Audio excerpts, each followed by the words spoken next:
Hi guys, good morning, good evening. Hey Wade, how are you doing? Good, just starting my day out over here. Excited for our talk today. It should be fun. Yes, definitely. Um, hey Hannah and Keiken. So you've just joined. I sent you a speaker request. I'll give it a few more minutes, let a few other people drop in. I'll introduce you guys and then pass it over to you. Hey! Hey! Hey, Wade. Hey, everyone. Hey, Emily. Hi, Josh. All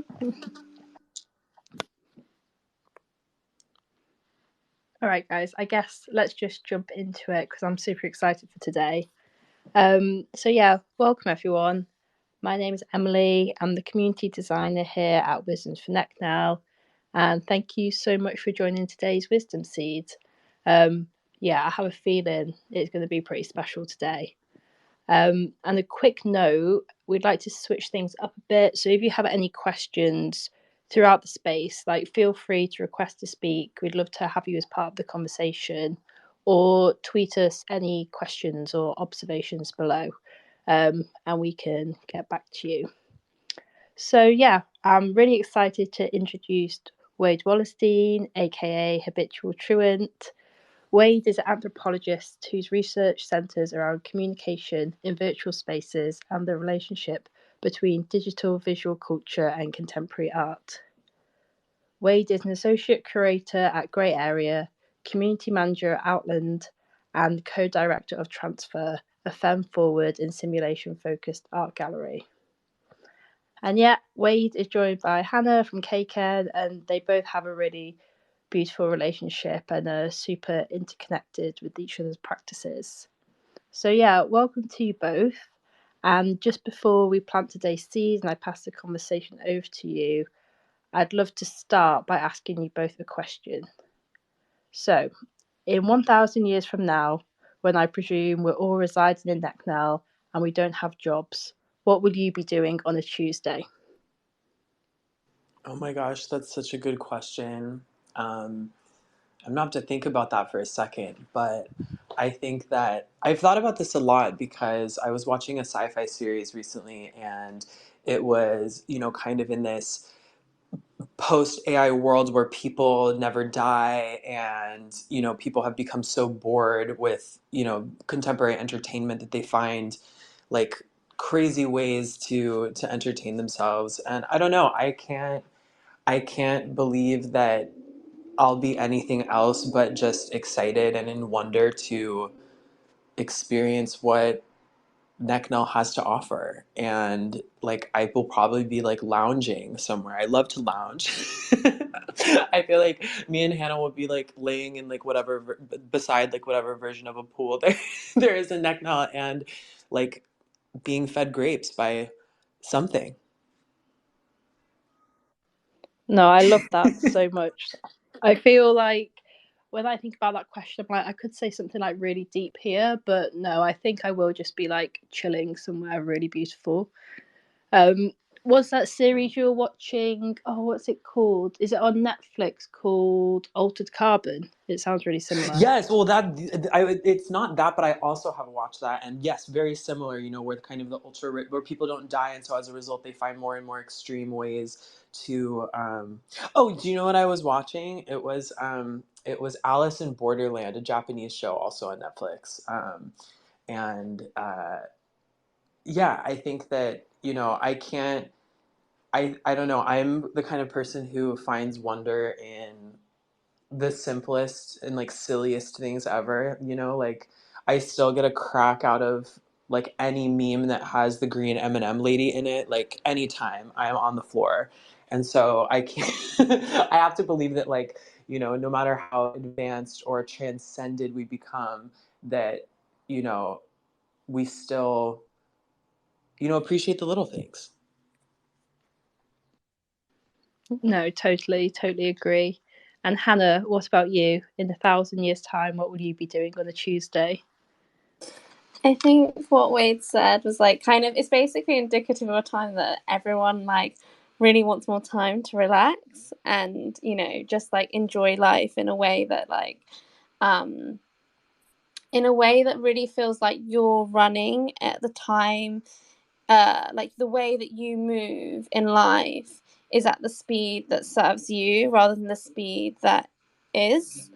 And I know that like there's a lot of like theories on like joy and how like the kind of divine feminine energy actually values joy inherently, but like the system that we're in, there's no like hardcore value for joy, in the sense that you like provide entertainment to people, but it's always quick fixes. It's not like what is like joy. So like a huge part of joy is being able to like Wade said, is like value the small things. So it's being able to have community, it's being able to, you know, for example, being able to cook meals and being able to grow food, being able to spend like even small stuff like you know, say if you go to like wash your hands, and rather than just like, you know, it's just an act, but you could feel the water and you could think about it, and you're like, oh wow, this is quite amazing. It's like all those like very small moments, but they're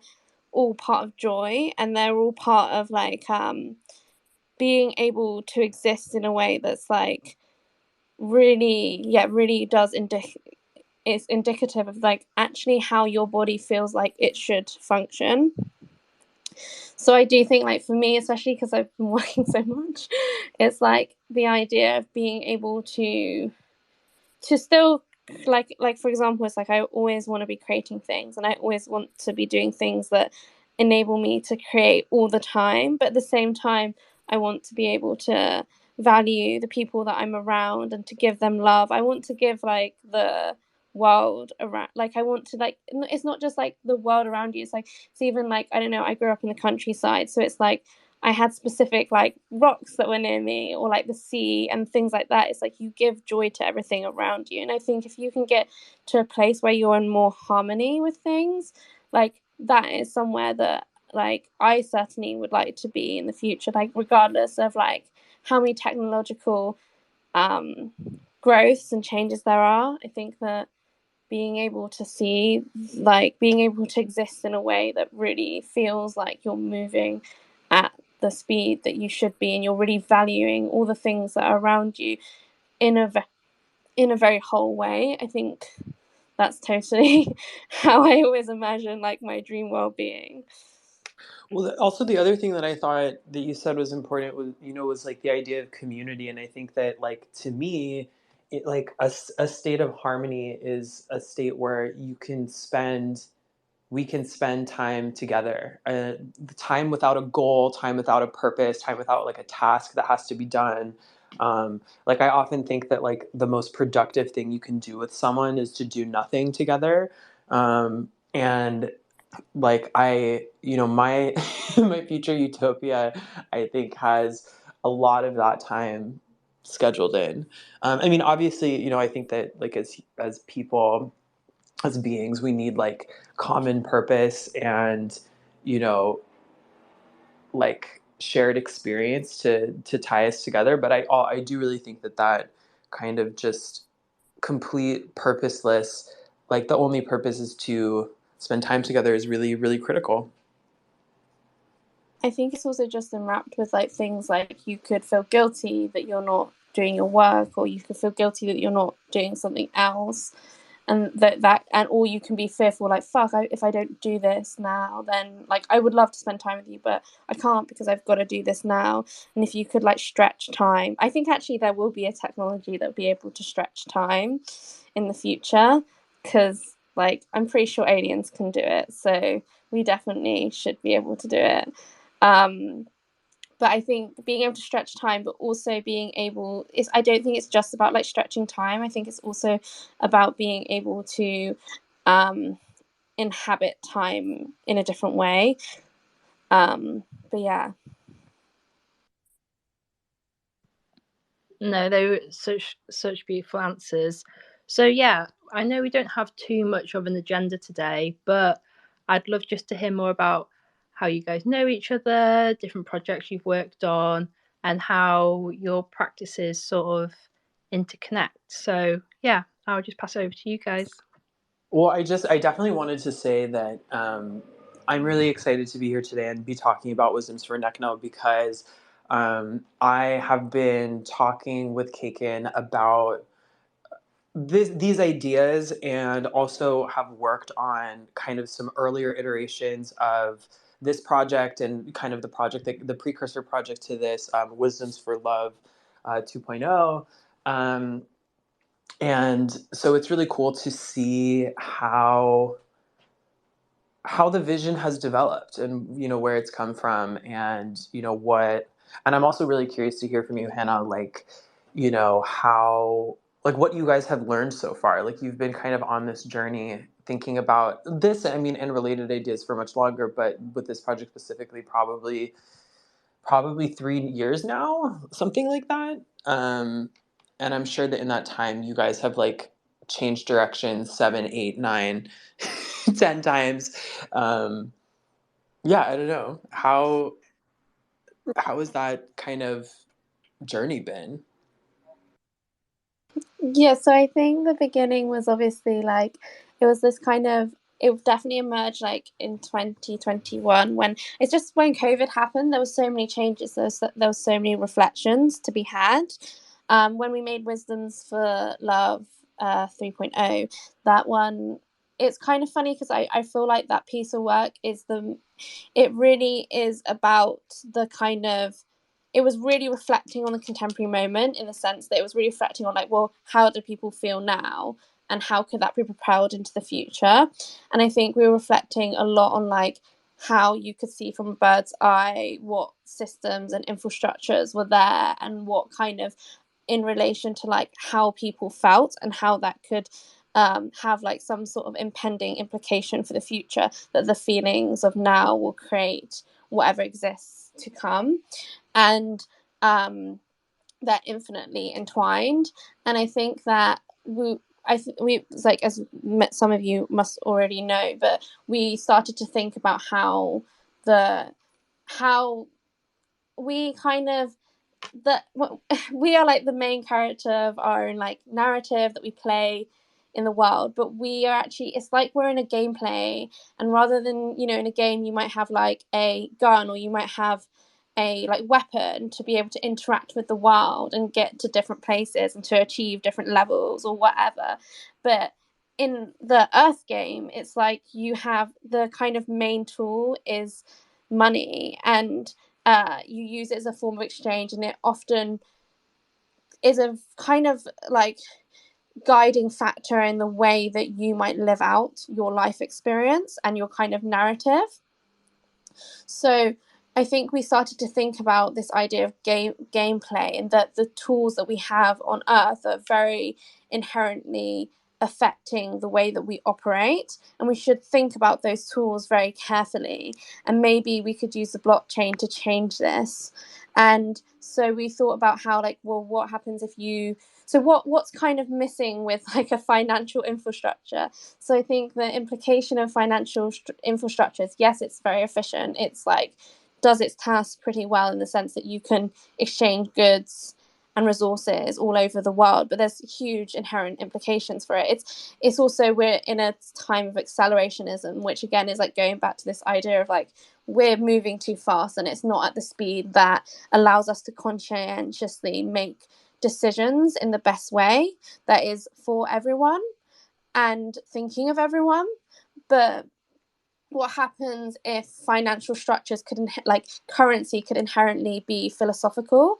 So for example, it's like if you are learning computer science or you're learning to be a coder, is it not important that you also learn philosophy at the same time? Because it's really important. Or Wade, what was the subject you studied again? Your master's? Anthropology. Anthropology. Yeah, if you should learn anthropology. You should learn philosophy. All these different like subjects alongside if you learn to code, because it's like really important that anything that builds structures should also have philosophical undertaking with it. So like what happens if you create financial, that should maybe be applied to finance too.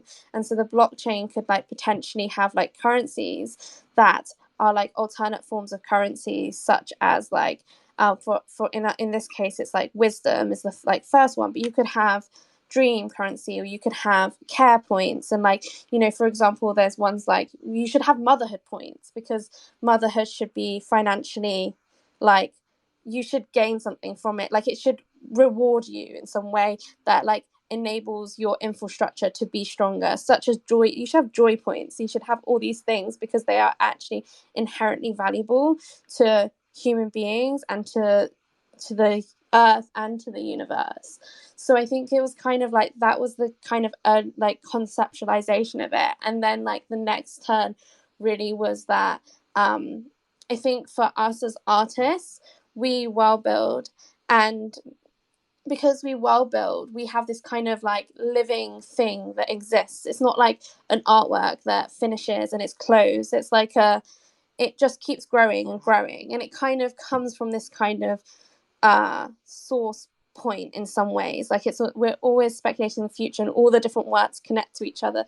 So is there a way in which we can find a new model where we physically create a system where how people can interact with the world? They have to interact with it in a like, they can't just interact with it in like a numerical or financial way. They have to interact with it in a community-based way. They have to interact with it in a philosophical way. So you create a new infrastructure, and then you create a world that people can inhabit and learn about and become part of. And I think that's what the blockchain could provide. So it's very much thinking with like longevity and this idea of like not just like an artwork itself. It's thinking of it as like the world that you're creating, and finding access points to it, and a new system in which people could engage with it. So it's kind of like very large in the way that you're thinking, very long-term thinking. But I think that that way of thinking is really important to approach, and it's obviously very alternative too. I don't know if that makes sense. It totally makes sense. And I mean, just hearing you talk just kind of evokes all of the feelings that, yeah, that I had, that you had, that we, you know, were talking about right at the beginning of the pandemic, particularly as the NFT market reached kind of like a rising crest, and there was such a boom and excitement about this new technology and what it would mean for our lives, what it would mean for economies. And specifically, it was about, the majority of the conversations were about, money. They were about like, how do we use this to make systems that are more sustainable, that are more egalitarian, that are more inclusive of more people, and allow for a much wider range of access points.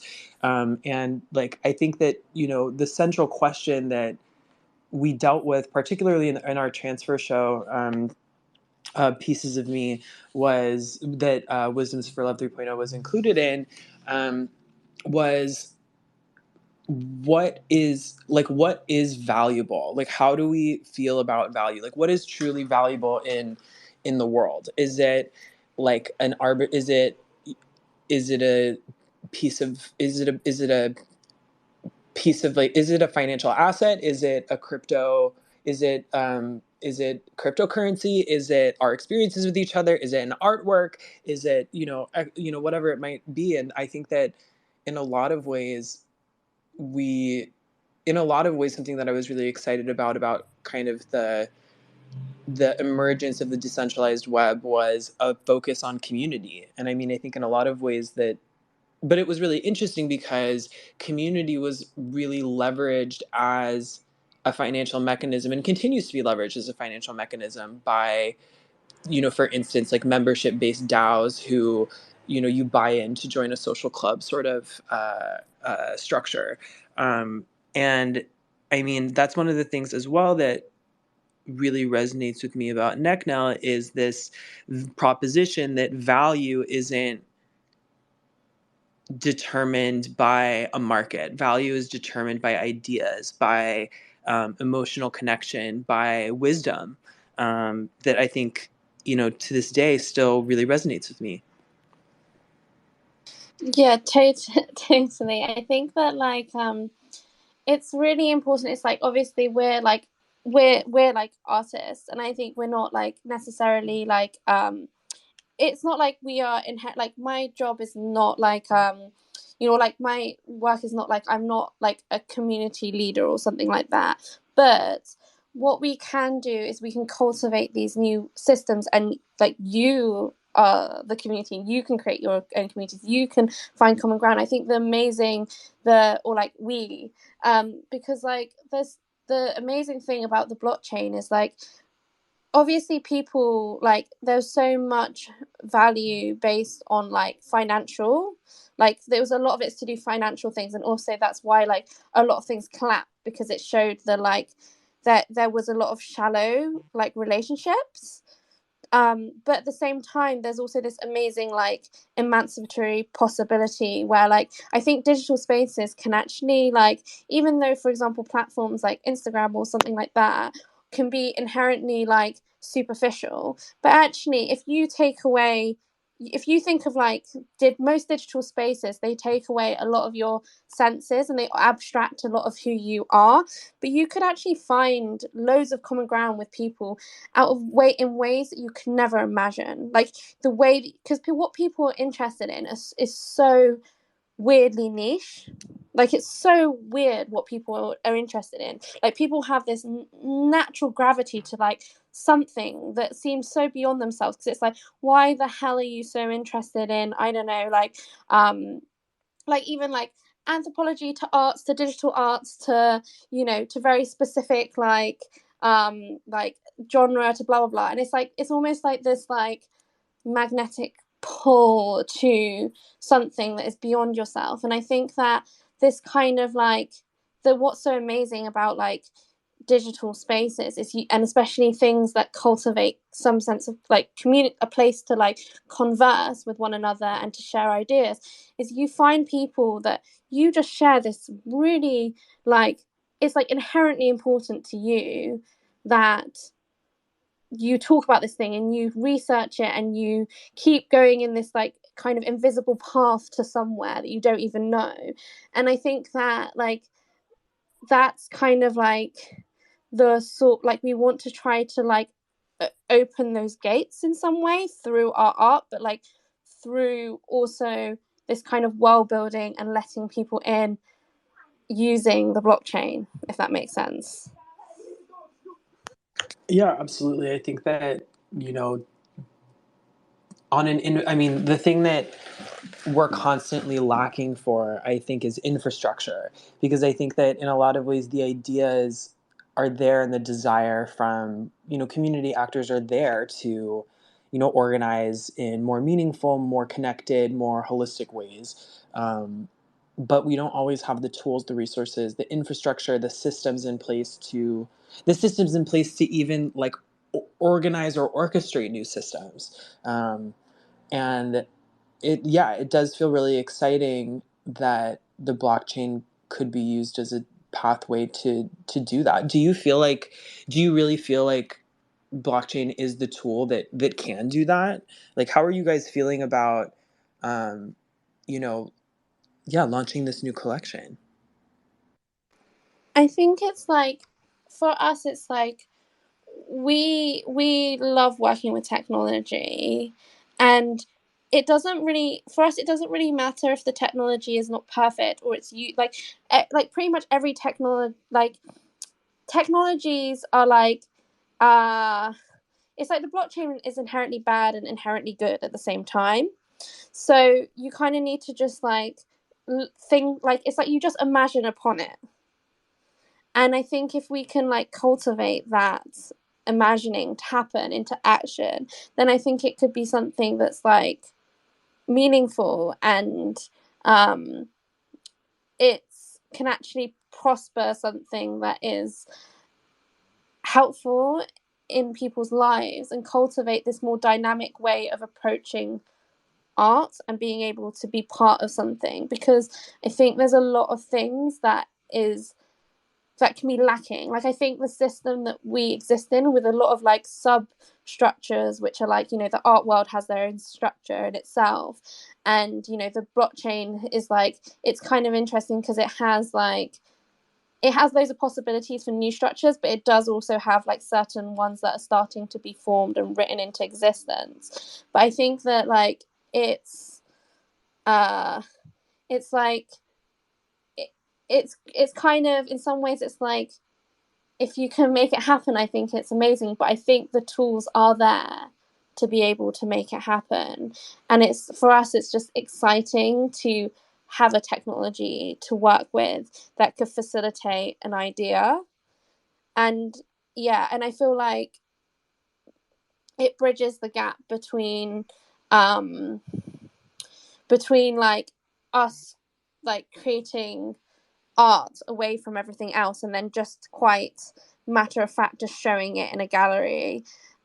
It kind of bridges a different way, and it's more platform diverse, which I think, being a kid of the internet, I think you really value and understand that way of like of operating, because it's inherently like, you know, it's the same with you. It's like I've grown up a life in the physical realm, but I've also have a whole nother life that I've existed in digitally since I was like a kid. So yeah. Well, I talk about this a lot. I mean, particularly, you know, thinking about like those experiences going back to childhood. Like, one thing that, yeah, I think about all the time is that kids today and people just in general are brought up with virtual spaces being normal, being like primary spaces of interaction, of engagement, of learning, of play, et cetera, et cetera, et cetera. I always quote this study, and I think it was 2015. It was like a while ago now. They found that at least 50% of adults in the United States consider themselves gamers or say that they play video games. And that, I think, is really, really, really significant. More than half of the adult population is native to these spaces, understands the visual vernacular, understands the kinds of social mores that are separate from the physical world, that are unique to a digital space, and this is how we are. There isn't like, I don't think we're at a point. I mean, there's so much like, you know, just kind of like clickbaity, fear mongery, like, are we addicted to being online? Kind of stuff that gets propagated. But at the end of the day, like, we're already there, like, we're talking to each other through our phones. These virtual spaces are primary spaces of interaction. And I think that we have to treat them as such. And I kind of have a little bee in my bonnet about when people kind of like disregard the impact that spending time in a game space or in a play space or in a virtual space or in any kind of digital social space is less meaningful, or should be looked down upon, or should be seen as a diluted experience. That feels really wrong to me. Yeah, I completely agree. I think if anyone else wants to, like, if anyone else in the chat wants to talk about like their experiences, or like what they think about like the be existing within digital spaces and how it impacts them, then like feel free to, or just a general question. But yeah, I completely agree. I think that like, also you have to think about it as like, how it's like, where do people want to exist, or where are people going to exist and need but aren't satisfied with it, so you will want to like impact that and change it and try to shape it in some formal way. So for example, it's like I don't know, like for example, watching YouTube videos. So like I watch like a bunch of streamers, and before I didn't like watching streamers because they used to always just be like my brother used to watch them, and he'd always watch like, you know, like blend an iPhone or something like that, that'd just be like so shit, and I would just be like, why the fuck does he spend so much time watching these stupid videos? Like, I just wouldn't watch them. But then like now on like YouTube, it's like I can watch like crazy ass debates, and also like people trying to like attack and shape and form, like for example, they'll see like a new community emerging, a new collective thought that's happening, and they'll try to interject in some way. So they'll like take on that popular video, and then they'll like start conversing about it amongst another group of people who are more like able to like have maybe like more mediated conversations, and they try to like take that thought and dissect it. And there's so many like amazing like intersections of the way that people operate now. And I think like when you watch it and you see it and you actually think about how much time you spend on the internet, it's like we're going to be in those places, and the future generation are going to be in those places. So obviously we need to find technologies and forms and outputs and platforms that serve us better, but we also need to create them. And we do that or not only by like speculating how things could exist, it's about initiating seeds so that you actually make those things as happenings. But you also you have to like engage with it and challenge it and think of something different. And I think it's super important. For example, like the blockchain, like I don't know, I was in Hong Kong the other day, and I just started to speak to this banker because I don't know, there's loads of rich people in Hong Kong, and so I started to speak to him, and he's like an international banker. So I was like, okay, like I want to know everything about banking to like get your like perspective on it and see how you operate and like why it's of value to you and what is the kind of internal systems of what you're doing. And like it was like, yeah, it was, I can't even remember the finishing of my sentence, but like it was really interesting because I was just like, oh, I actually from having like that conversation, it just made me kind of realize just quite, it's really important to be able to find new forms of being able to engage with new kinds of people. And I think that the internet really allows that, because actually if you can find more emancipatory ways of being able to maneuver in it, then you can find people that come from really different places, and then through that you can also find also really weird niche common ground. And I don't know, when I was having a conversation with a person, I can't exactly remember what my thought was because I'm just really tired at the moment, but I remember just like thinking how fucking different I am, but then also how to like bridge that gap of like how would my mindset be able to communicate to that,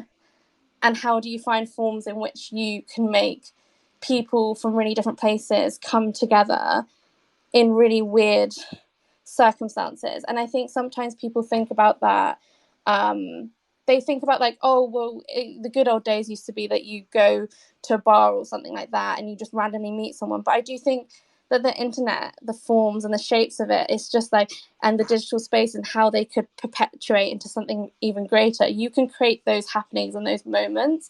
And I think that like it's important that art intersects with that, if that makes sense. I'm sorry, I think I had my thought and then I lost my thought and then I tried to regain my thought, but I'm No, I pretty totally feel tired. you.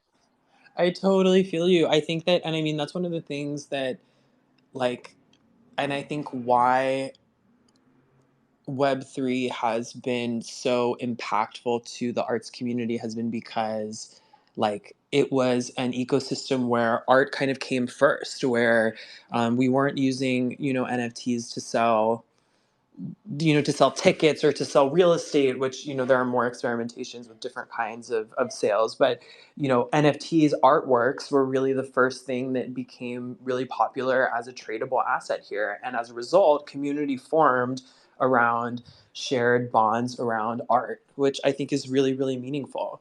And something that I hope that, and that I've seen, not that I hope, that I actually have seen in the bear market happen, as, financial structures stop working the way that we want them to, or in ways that make certain actors profitable. People are organizing not around wealth, but around common interest, things that they like, things that are meaningful to them. I'm the community manager over at Outland, and I have loved getting to know so many different people from around the world who are so different from me, that have completely different backgrounds and completely different interests, but we all love, for instance, like Ian Chang's three-face NFT, which I'm currently wearing as my profile picture. And I think that, like, this is something that speaks to like a neck-nail future, a future world around shared value being, something value being denoted by the amount of, emotional impact that something can have on you. And I think that, in a lot of ways, like we're starting to see that future come together in small places and small moments here and there, for sure. Yeah, I think it's like I wonder what like your like through those kind of shared spaces and stuff, what your like the most amazing kind of thing, like, and then most amazing sort of like interaction to like maybe like your hardest critique is. What do you mean? What do you mean hardest critique? So it's like, for example, within community, like when you're creating like digital, so like for example, it's like with Wisdoms for Neck Now, it's like obviously there's like we're speculating the future, but then also there's an aspect to it that's like community and like how you kind of allow people to access the art. But they're kind of, they are somewhat like new. This is like a structure that's like there's our own critique on it, so we are going to make the structure slightly different. But existing within these spaces, what are the things that you think are the, like, because you exist within a lot of like digital spaces and communities. I know also you did a lot of the VR chat. It's not, I swear you do VR chat, or was it the other one? I can't remember. Oh, yes, I did. I love VR chat. Yeah, you love VR One chat. of I my remember being favorites. like, can I come inside? I was like, but yeah, I think it would be interesting to hear like some of the like most like like amazing like experiences you had, or like the ones that are like things that you think are like, oh, it's like it's good, but it could be better. Oh, I see. I see what you're saying. Okay, so I think that, I mean, oh, that's a really good question. Okay, so one thing that really blew my mind that I thought was like unbelievably amazing, was La Turbo Avedon did an installation in Fortnite for the Manchester International Festival 2 years ago. And that really blew my mind because it was an entire experiential artwork told through poetry in a 3D space that was co-present. I think you could have up to 25 users or players kind of in the experience at once. And it was built using Fortnite Creative, which meant that there was a portal on Fortnite's kind of like home hub space, where anyone could go in and access and go to this space. And I think something like over 1 million players ended up visiting the installation over the course of its activation. And of course, those are people who are not part of an art world or not part of a digital art world, and who, might be random kids, people from completely different experiences who like have no idea, who would have no connection to La Turbo or their practice outside of this, would experience this work and go there and kind of get this, kind of unique phenomenology outside of their normal like gaming experience. And that really excited me because it made me kind of it opened my mind to the possibilities of what could be possible,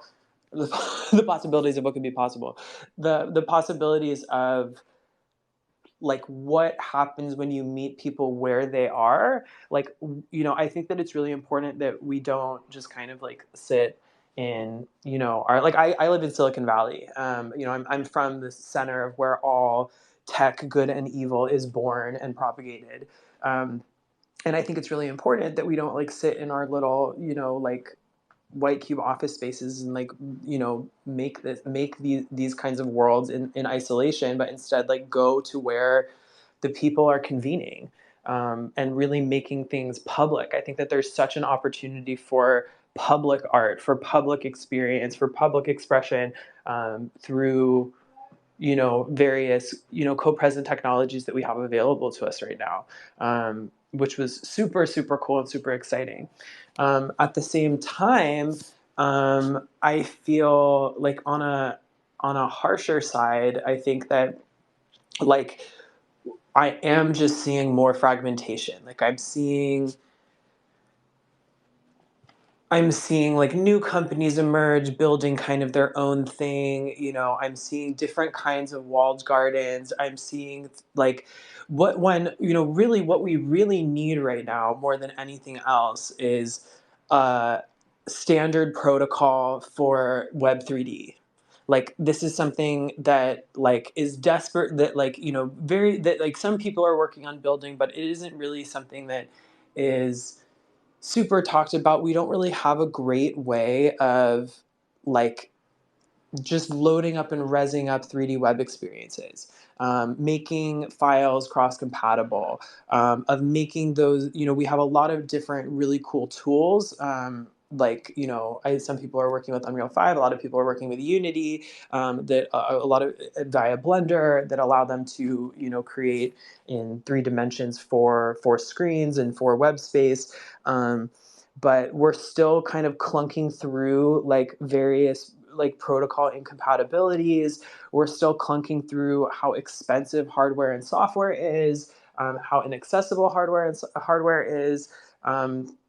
And we're also fighting like geopolitics around bandwidth. It takes a lot of bandwidth to load up like really complex metaverse experiences, bandwidth that like is just doesn't exist in a lot of places, even here in Silicon Valley. I come from a small town in the South Bay, and there is no fiber optic cabling on this side of that side of the valley. Like it's only possible even in like the richest place in America.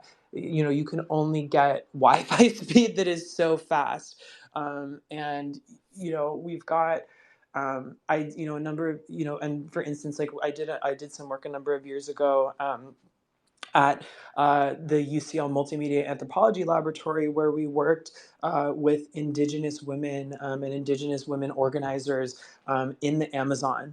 And like we were doing all kinds of different like live streaming, you know, from there. And like they have they have, you know, technology, they're on Facebook, et cetera, but like down in the jungle, it's really hard to get a strong signal, for instance. So, you know, in terms of like what I feel is really lacking or like is totally being disregarded right now is the physical in-person realities of the metaverse. Like we can't just, you know, at this point in time, we can't just upload our brains to the cloud and go there. We need to think about like human beings who have to eat, who have to like have shelter, and who have to, you know, scrape up the money to pay for Wi-Fi and to get a computer and to be able to go there. Have the time to be able to spend playing in virtual spaces and not working, doing like performing digital labor, for instance.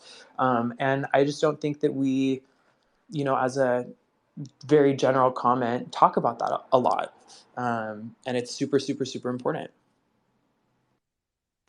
Yeah, I completely agree. Like, I think that we're doing a project, like an exhibition this year, and it's in Brussels, but actually Brussels has the digital illiteracy is so high in Brussels. It's like ridiculously high, and you wouldn't think that it is, but yeah, because it's so international. And I think also it has like a lot of poverty, and yeah, it has an extreme amount of digital literacy. So we were like looking into it, and I think that's like one of the things like why like we're showing our work there, to kind of and I think we were trying to think of how we could do workshops with younger people. But I think I think just in general, like we just don't, it's just like it's like everything's towards like making things happen faster, but it's not really, it's never really thinking about it for everyone. Like it's about thinking about accessibility and commercialization, but not and profit. It's really difficult. But I think what I was going to say was my brain's so dead today, actually, because I've been doing so much work, because we're like really near our deadline, and we're working in a gaming engine, we're working in Unreal, and we're making a game, and it's just so complex. So you kind of end up spending till like just God knows what time working in the engine every day. But I'm trying to remember what my thread. Oh yeah, so like what I was thinking about was basically, I think it was actually the thread that I was trying to say before.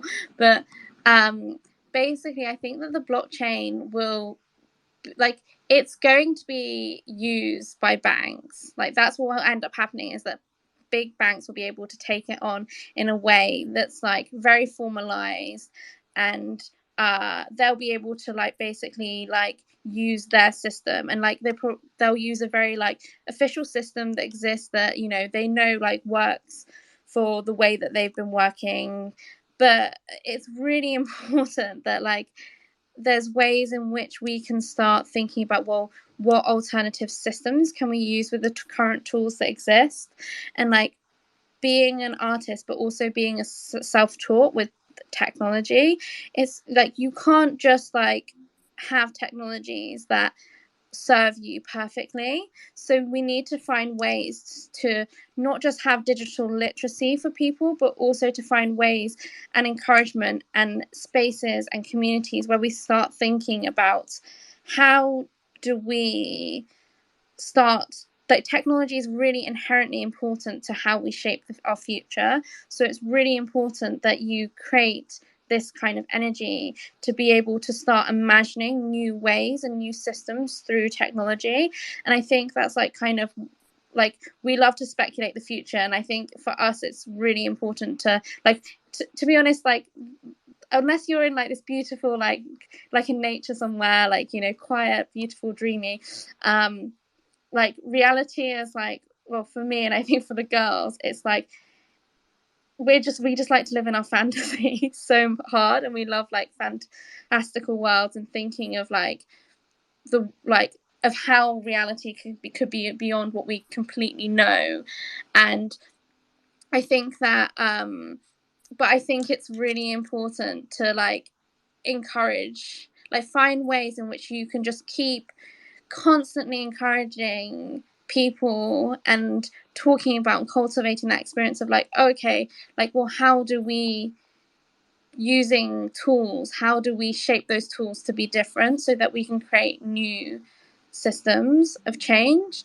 And I think that's kind of like, I don't know, like just speaking about, I guess, like, because we're talking a lot about like how systems arise and how digital spaces are happening. I think that's like something that's like super important. I don't know how to like cultivate it, but in some ways that's like, yeah, it's like that's kind of one of the most important things to be thinking about. Yeah, absolutely. And this is a little bit tangential, but it just reminds me of like a little anecdote. A friend of mine, an anthropologist, was doing some consulting work for a borough of London about, you know, kind of how they were improving digital literacy amongst the community. And they had done a program during the pandemic where they had given laptops to, you know, lower income families, and particularly like older women, older people, and, you know, non-English speaking people. And it was, the whole project was a total failure, and people didn't really end up using them, and they ended up finding all these laptops like in the trash and things like that, because the age group of the people that they were giving these laptops to, it was too complicated. It was too much like an office environment. They weren't actually thinking about the real lived needs of these people. Like, for instance, some of the little old ladies that they were giving these laptops to, like, they don't want a laptop, they want an iPad where they can have large print and they can scroll through with one finger. They have arthritis, they have, you know, whatever it might be.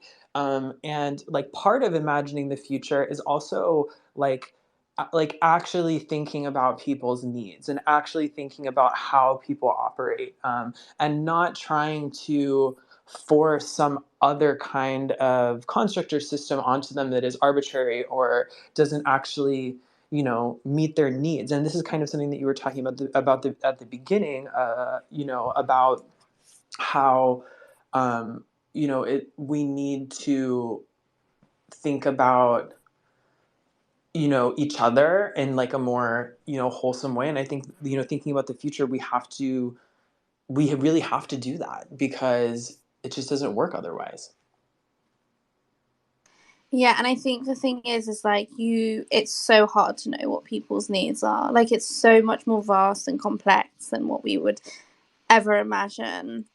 Obviously, there's so many efforts that could be made that are like obvious as well. Like I think there's tons of obvious things, but I think it's like it's always going to be like difficult, and it's going to be something that's like so for example, we did like a workshop for a specific age group with specific disabilities for the British Museum, and it was really interesting because we had to do loads of training for it to like kind of like, and everything was so specific to like what the different needs were, and what it really taught us was like, okay, well if we are gonna like if we're gonna like make work for this kind of person, or like be able to like allow this this group of people in and be able to communicate, you can't just do it in like it can't be in a like a it can't be like a side thing. It can never be a side thing. It has to be like you have to be able to help others. It needs to be like it really needs to be taken on directly. It's not something that can be yeah. So I think, I don't know, like we've been, I don't know, like within our work at the moment, we've been like speculating a lot on like how do you even have compassion, like how do you like what is compassion in the future, and how like will even if you will you like how do you keep like reminding and teaching people about compassion when every type of interaction with people there could be so many different variables, because it's not an easy answer. It's not like you just help that person, or you just like Well, just to complicate things a little bit, I mean, not to be argumentative, but just thinking speculatively here, like is an online interaction, like are the like I don't know if and for an online interaction the complexity of the variables is more complex than a physical interaction or a person to person flesh interaction. I think that like in a lot of ways we impose, like we think about technological interactions as being more complex or more mediated, or somehow you know yeah, just more complicated um what we're than like just saying hi to somebody on the street. But it's just mediated differently, I think. Like there are, you can, if you're helping somebody, say for instance, like you see someone on the street and they have like, I just got a puppy, so I'm gonna use a dog as a reference, like and like their puppy's totally misbehaving or is about to run into the street or something. And you could run over and help that person by like saying like, hey, like can I like give your dog some water? Can I like, do you need help? Like, are you doing okay? But like maybe the dog freaks out and bites you, or the person gets really offended that, you thought that they couldn't, dog parent on their own, or this is such a silly example. But, we're constantly faced with that uncertainty with other people. Like we can't read other people's minds. We can't know the future. And I don't know, maybe teaching compassion in the future looks like just treating every response, every click with intentionality, with thoughtfulness, um, with pause. I don't know. What do you guys think? Yeah, so I definitely think that like in the future you'll be able, like I think that, I don't know, like have you heard of like Rupert Sheldrake, or like he talks a lot about collective resonance. So like you basically like all the kind of knowings and happenings create some kind of energy, and it like still propels them into the future. So for example, his like kind of famous study was like, say kids do a do an exam one day, and then the next group of kids do the same exam the next day, and they get better grades. like pretty much always, and it's like supposed to be to do with like collective resonance, that like, you know, for example, like in the other side of the world there could be something happening, but that energy is somehow kind of resonating. And I think my personal example of it is like, I do think we do collectively shape and grow, and it's constantly like negative and positive rebounding off each other and kind of like spiraling to so many different like directions.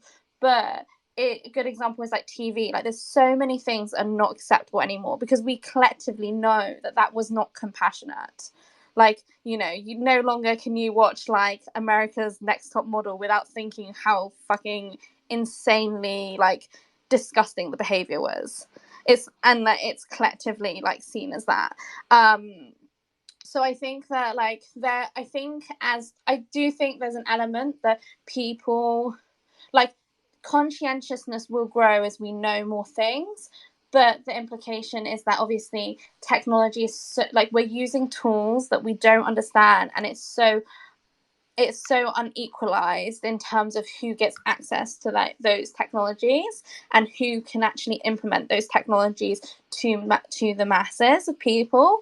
However, I think it's really important that like people do still try to reckon with those technologies and try to invent something different, because if we don't try and make alternatives, then it won't exist. You have to write things into existence. Oh my So God, yes, we've talked about this before, and it's kind of like something that we've both resonated with about like simulation specifically as a tool to use, and something that you guys use in your work all the time. You know, just by simulating something, exactly, just by speaking it, you kind of make it possible. And it's one of the reasons too, I think, you know, right now, I think like AI specifically is really like dominating everyone's, you know, thought process, especially here in Silicon Valley, where, you know, a lot of coding jobs are just not going to exist in 2 years because of the abilities that, you know, ChatGPT and other tools have. You know, I think that this is why right now we're seeing so many people turning to the arts and turning to artists. They're looking for people to help them imagine how this is going to go, because we're just so in the dark right now, like right at the very, very beginning. And this is going to go in a lot of crazy directions that, like, I'm afraid to speculate on. But we're seeing such a rise in interest in science fiction and AI art, and all and you know, ways that artists are imagining how these tools can be used for the future. And I just think that that desire is only going to grow, and why it's so important for artists like yourselves to be doing this work right now.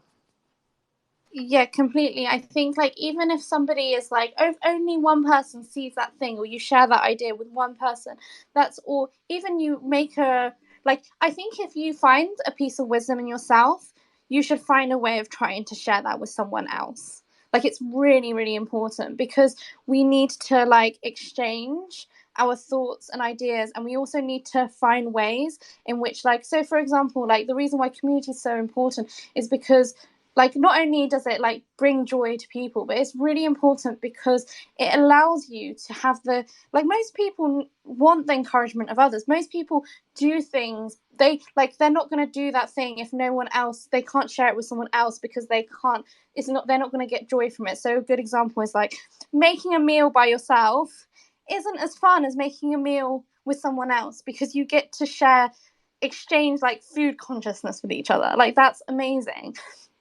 Whereas if not, you're just doing it internally.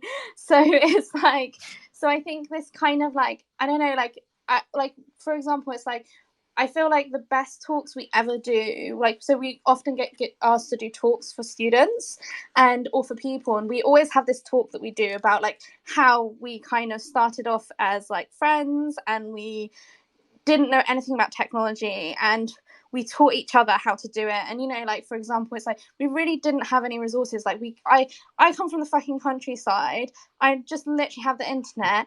I have no money, like no financial like backing of anything. I didn't have any financial help since I was 18. I worked like full time, like waitressing, doing 18-hour shifts, and then trying to do like Keiken with it. And we just randomly came up with doing Keiken together. And then we get to collectively share these ideas. And now it's physicalized in this thing where we can actually like spend all our time making art. And we taught ourselves how to make technology, and that's a community. It's like I wouldn't have been able to do that without the girls, because I wouldn't find a value in it enough. But also when I don't feel so good, I have them to lean on. And I think just like constantly, like not only within like the artwork itself, you should find ways in which your day to day cultivates and inhabits these values that you care about. Because I think, like Adrienne Marie Brown, like micro actions can create macro impact. Like we have to think of ourselves as like cell structures, and that we are like these little cells operating. We can just make these forms into existence, and we should just like never lose sight of like that kind of sense of autonomy, even though you might feel like things are so complex in the world, and things are so out of your hand, and you can't change this thing, or like you wish that this could be this, or even just the like barefaced reality of like the emotions, the experiences that you have in your life that make you not be able to do those things.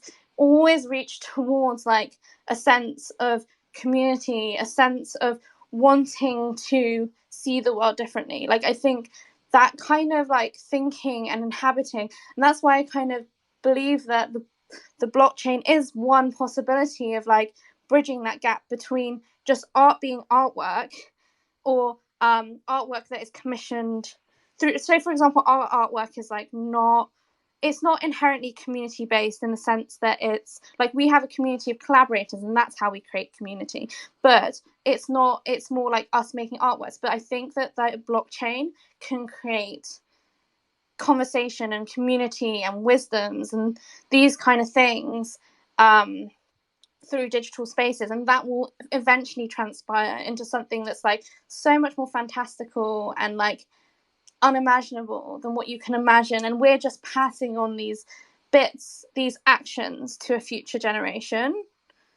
So I don't know, like that's kind of how I see it, like metaphorically. Absolutely. I mean, I'm really inspired by artists like Tabitha Rezaire, who is currently building like a community healing center and spiritual center in the Amazonian forests of French Guiana. And she kind of just like left her kind of cushy spot in Europe. And last time I spoke with her, it was on a video call, maybe I think it was maybe 2 years ago now. And she was, sitting in her little wooden cabana like next to the river. And it's this really, and to me it's so resonant because it has nothing to do with contemporary technologies. It has nothing to do with contemporary economies or marketplaces. She just realized that I need to do something that creates a tangible and meaningful impact with people in the world. And like I think that is such a powerful a powerful idea, but a powerful value proposition, and just like and simulation of what the world could look like. I hope she's doing well down there, and that things are going well. I haven't caught up with her in a minute, but I think that project really speaks to what you're talking about. Tabitha Rezaire is like a really good example of someone who she simulates. So when you are, so I don't know, I remember speaking to like Airbyte, and like they did a show of hers, and they said that as soon as she entered her presence, it was like the most calmest install apparently, because her presence and energy, because she spends so much care and nurture into like her simulating that into existence in the now and in her actions. And I think that's what it's really important to do. That it's really important that you don't, it's like art shouldn't just exist as like, I don't know, like art can be this like very internalized thing of like, I don't know, like the kind of archetype is the kind of like, what is it, like the kind of Van Gogh archetype, where it's like you've struggled loads and you've had this like very lonely life where like you haven't been seen, and then suddenly you get seen beyond, because your work should exist beyond time. But then I think like how art should exist, especially like the possibilities within the digital spaces, is if you can just simulate it in real life and create like an aura around you. And the best way of doing that is through more than one of you. And because then you can have a community of you, and that's so much more powerful. And it's also so much more aligned to organic structures and how we actually, like, if we want to create structures that are organically formed, that replicate, or that like inherently kind of go through the cycles of the universe, then I think that it's really important to do it in your physical energy that you emit, and the things that you do in your day to day, and the way you communicate and the way you cultivate, as well as within the like thoughts and the imagination of the art itself. Or the art itself is like everything that exists around. It's like it's like the alchemy of everything. Absolutely. Absolutely. I'm curious though, while we're talking in a virtual space and while we're thinking about, the like Nekno as also a video game experience, what do you guys think are the best ways to transmit that energy virtually? Like, how do we do that when we can't physically do that, if that makes sense? So I guess like our way of doing it is like we tend to have like, and it's really helpful for us to actually have like a physical space and to basically subvert reality within that space. So it creates a like micro simulation, so that when people enter the work, they get lost in it and they get to kind of be in our like our world that we've created, and it's interactive and it's immersive, and that's kind of, and it's fully embodied. Like that's our approach of doing it. But then I think that I do think that some of the best ways of doing it really on a very practical level is community building. And I think a lot of it is through conversations. Like it's always about touching other people's hearts and actually having meaningful, deep like relationships with others.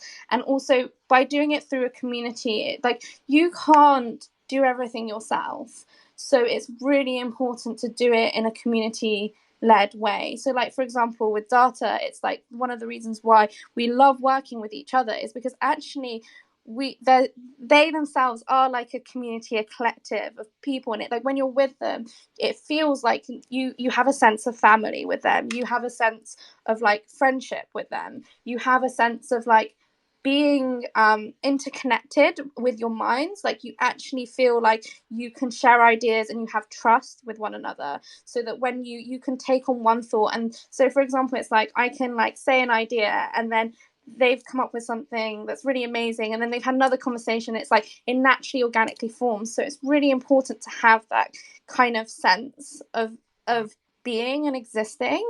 And for us that's like invaluable. It's like an invaluable thing, because you know through that you are it's like it creates a new value system.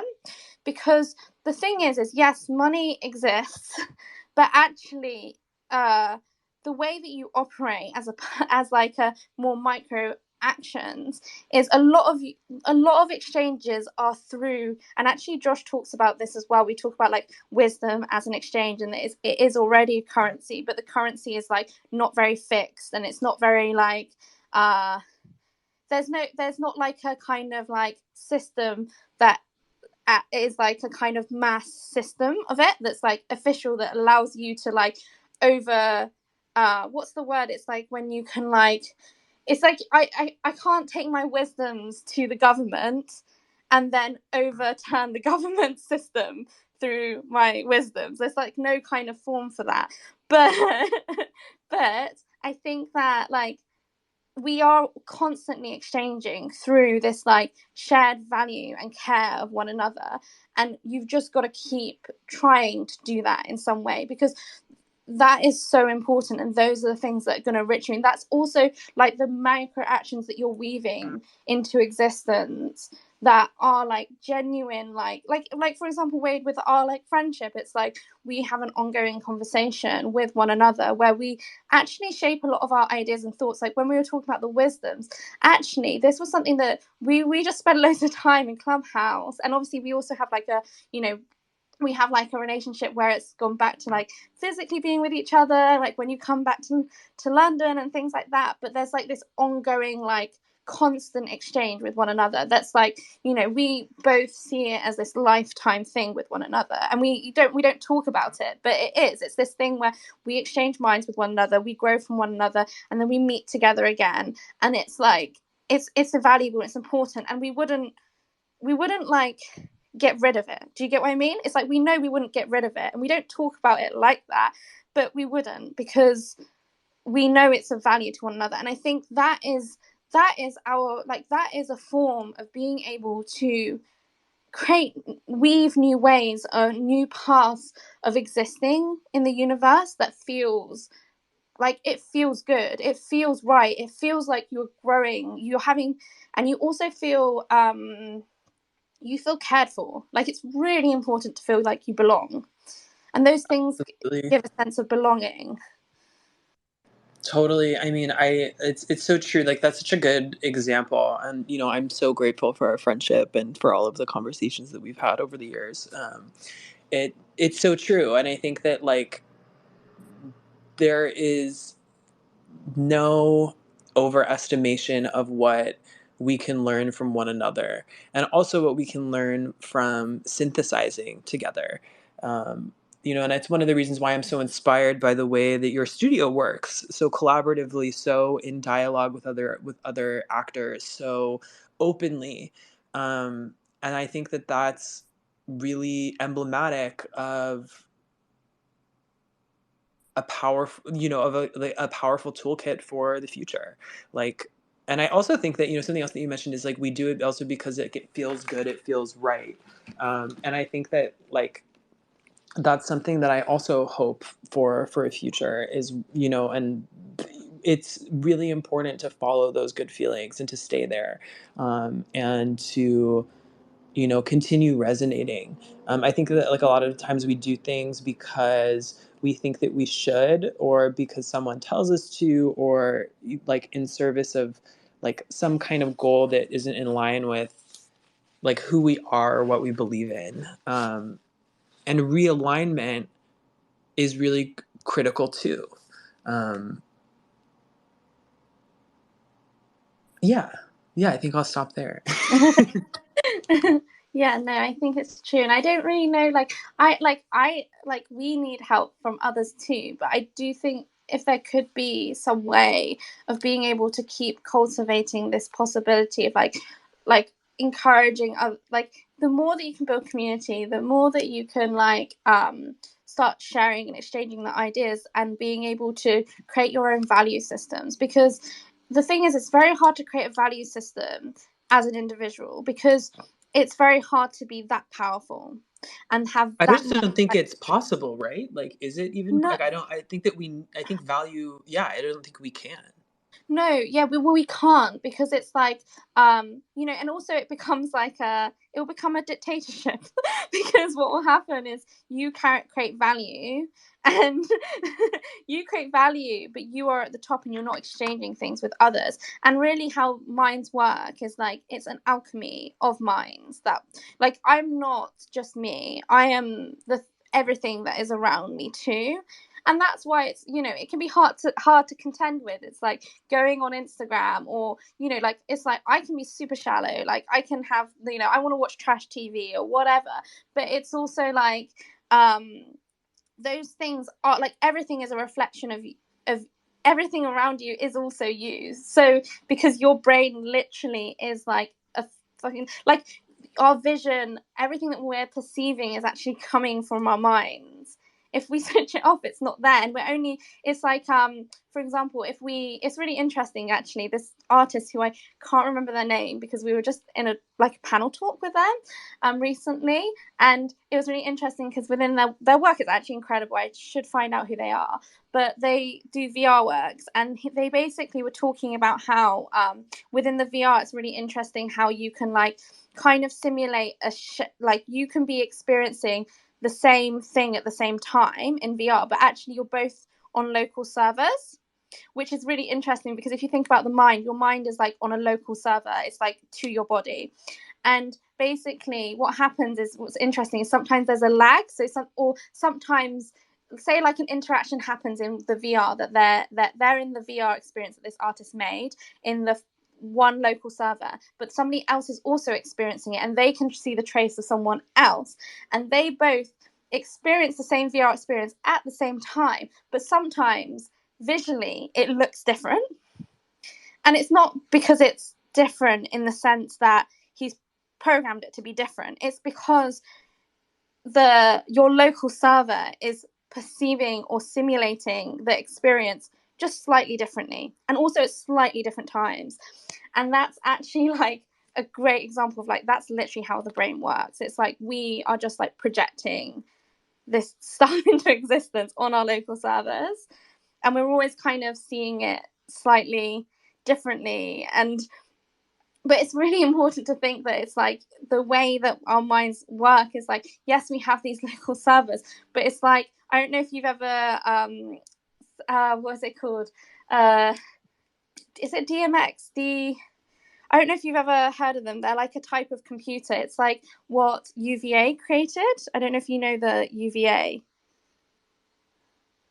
Have you heard of them? You know what? My computer history is failing me right now, but I'm with you. Basically, they created this kind of mega computer so that you can do crazy.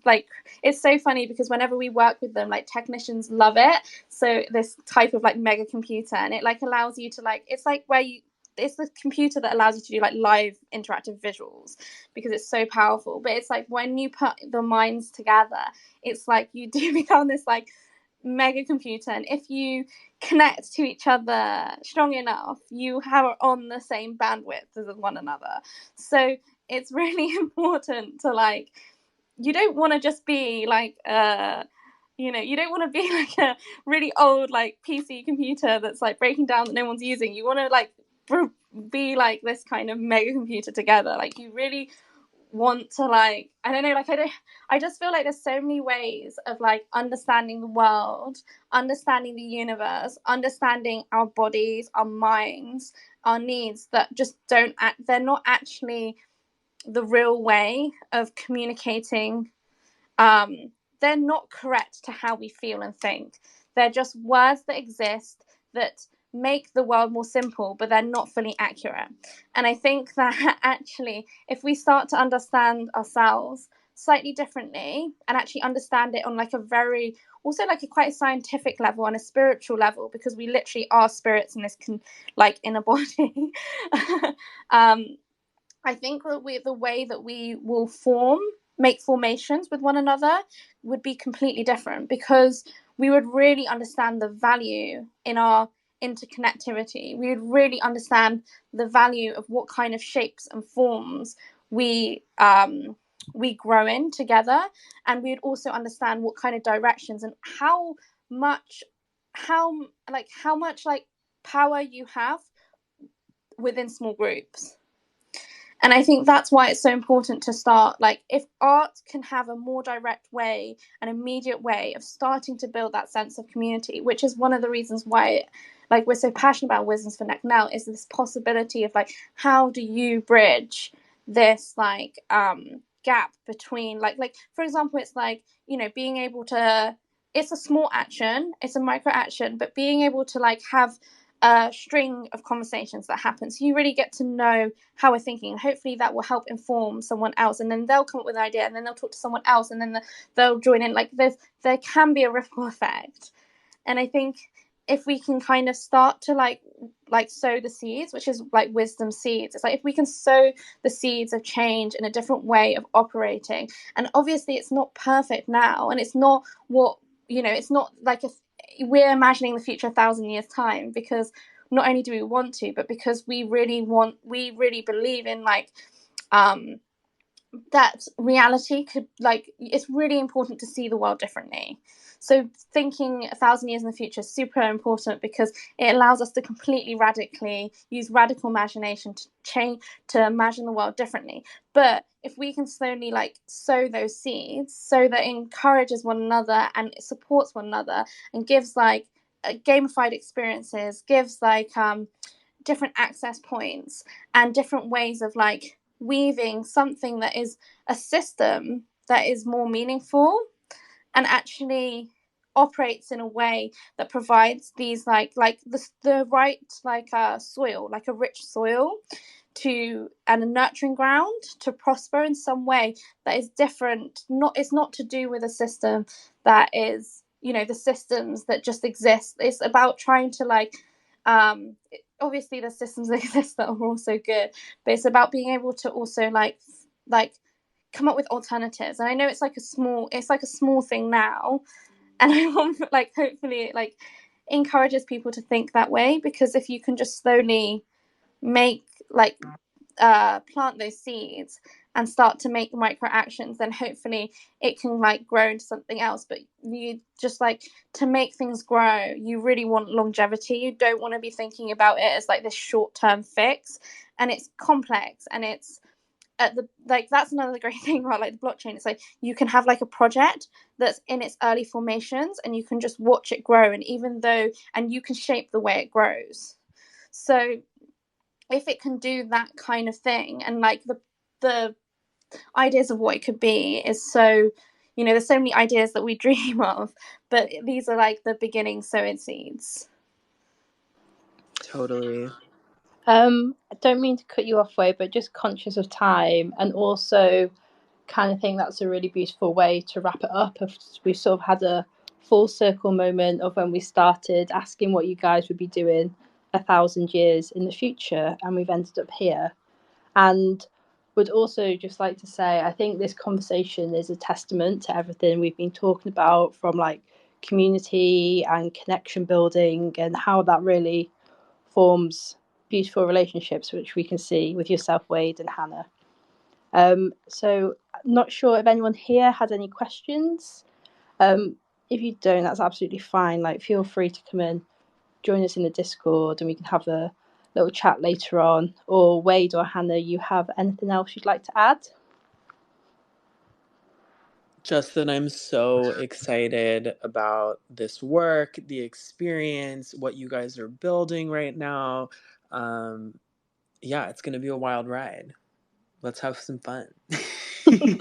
Totally. If anyone here is local to London or in the UK, we've actually got a pretty crazy week this week. As on Friday, we're having a preview party at Shoreditch Arts Club in London, where we're releasing the first sneak peeks of our Wisdom Vessel NFTs, which will be launching on the 1st of June.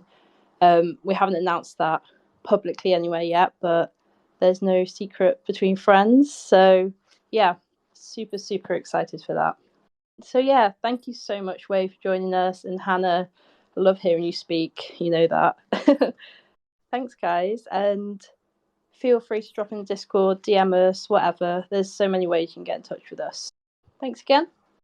Thank you, everyone. Have a nice week. Guys, thanks. Looking forward to chatting online. See you on the web.